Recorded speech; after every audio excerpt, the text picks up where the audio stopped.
Good morning, my dear students. Myself, Mohit Mitra. I will teach you 11th class biology, and we will discuss about the chapter number 1 first. But in the previous classes, we learned about life and life characteristics.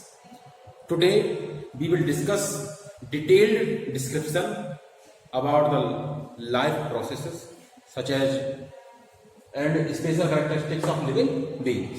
Okay, so let us start.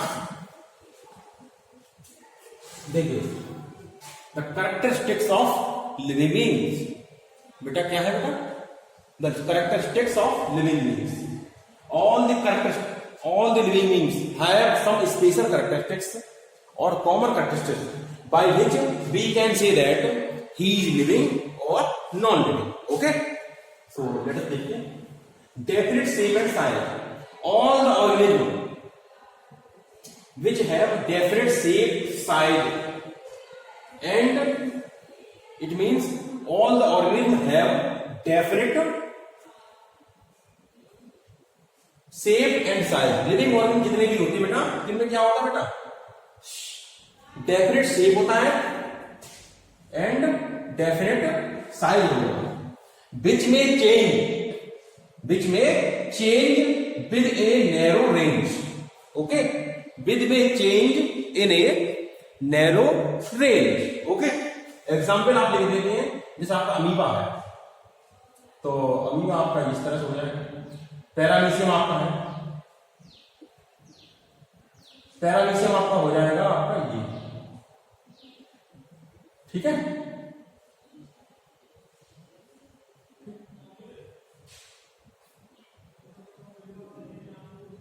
ये macronucleus, ये micronucleus. Okay, ये हो गया आपका amoeba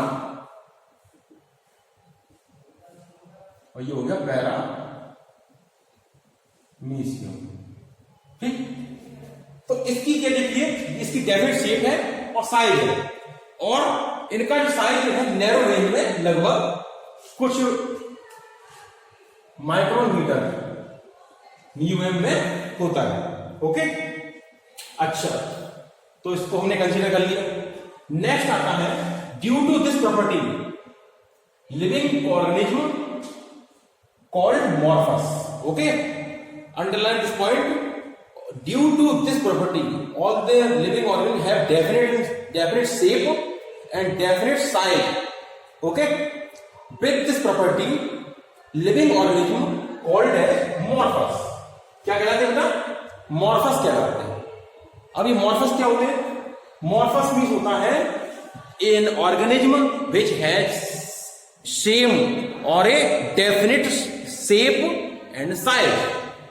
A organism which has a definite shape and definite size, then we can consider as a क्या? Morphous. Okay, on the other hand,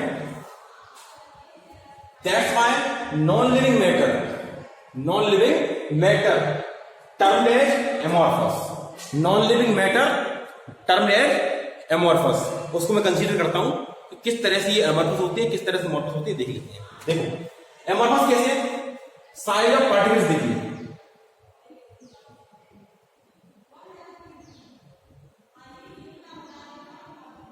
ठीक, देखिए definite shape size नहीं होता है. आपका क्ले है, ये हो जाएगा क्ले,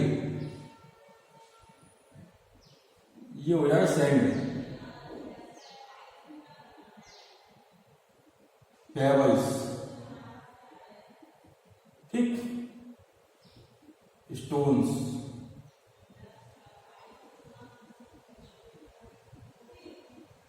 और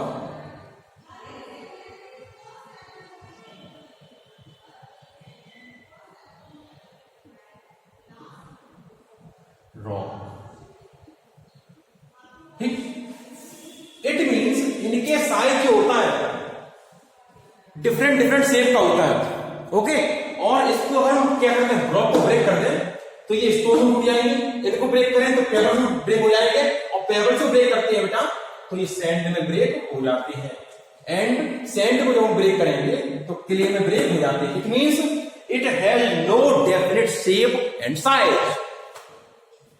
ए non living organism which has not definite shape and size consider as a amorphous substance. Consider as a students amorphous substances. Okay. Now the second topic is organization. What is organization? Organization होता है the difference. It is the differentiation of a body. It is the differentiation of body into smaller units. Differentiation of body into smaller units and subunits. किसी भी बड़ी body का small units and sub units में ही differentiate करना ही क्या कहलाता है? Organisation. It means all the large body is composed of small units of in structures, such as our human body is composed of small cells. Okay. And a non-living body composed of small particles. These are called atoms and molecules. Okay. देखिए फिर क्या होता है, देखिए इसीलिए क्या होता है, which are arrange in an orderly manner. हम लोगों को सेल्स होती है, क्या होती है ना, which are arrange in orderly manner due to presence of organisation.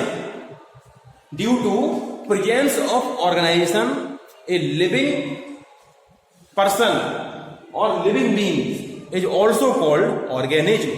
Written as due to the presence of organisation living organism, living beings is called as organism. Okay. Examples आपका phylum Porifera.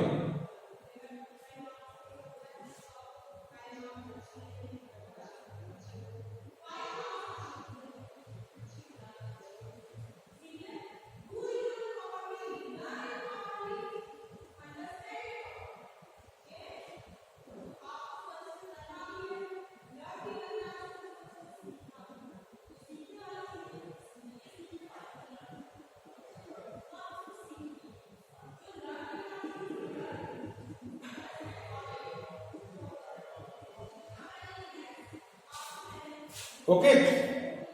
Phylum Porifera members.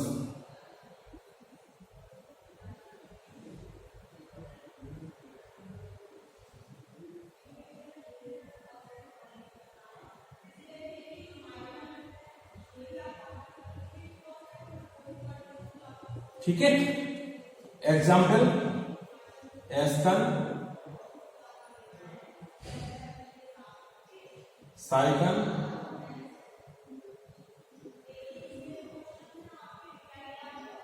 और ल्यूकोजन, ल्यूकेंटाइन. ठीक है. इनमें 3 type का body organisation होता है, एस्कन type का, साइकन type का और ल्यूकेन टाइप. ओके.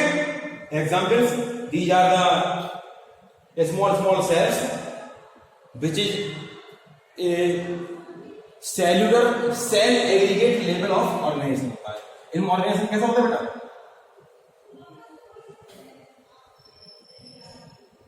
सेल एग्रीगेट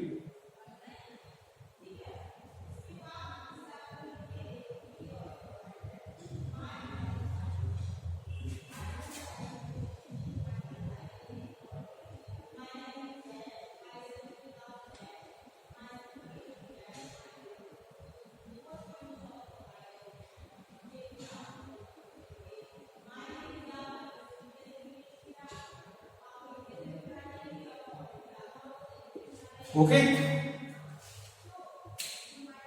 इनमें क्या होता है बेटा? फाइलम पॉलीफेरा मेंबर्स हैं. इनको पॉलीफेरा क्यों कहते हैं? पोर बियरिंग एनिमल्स।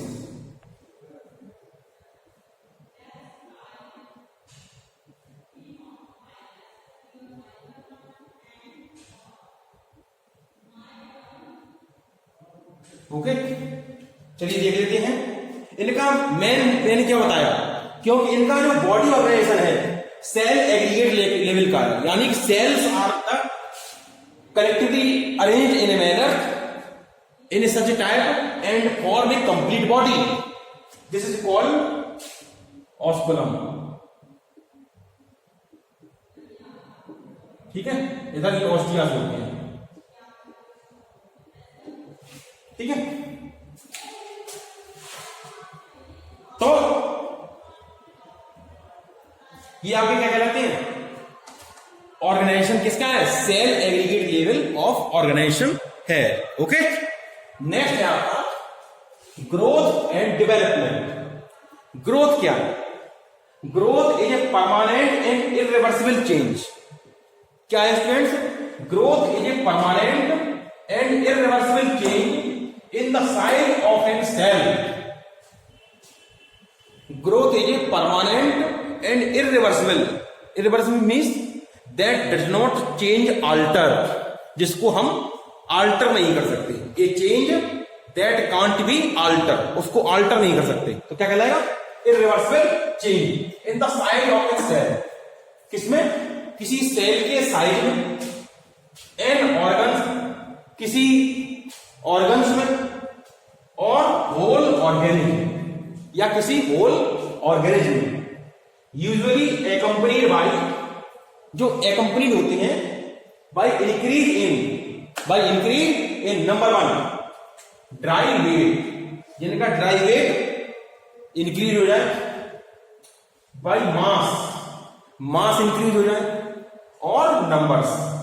ओके, अगर किसी ऑर्गेनिज्म की ड्राई वेट में इंक्रीजमेंट होता है, मास में इंक्रीजमेंट होता है, एंड नंबर्स में इंक्रीजमेंट होता है, तो हम समझ लेंगे कि उसकी ग्रोथ हुई है। Okay, next point, development. What is development? Development क्या है बेटा, what is development? Development is a process, development is the sum, क्या है, sum total of changes. Development is the sum total of changes that occurs in an organism।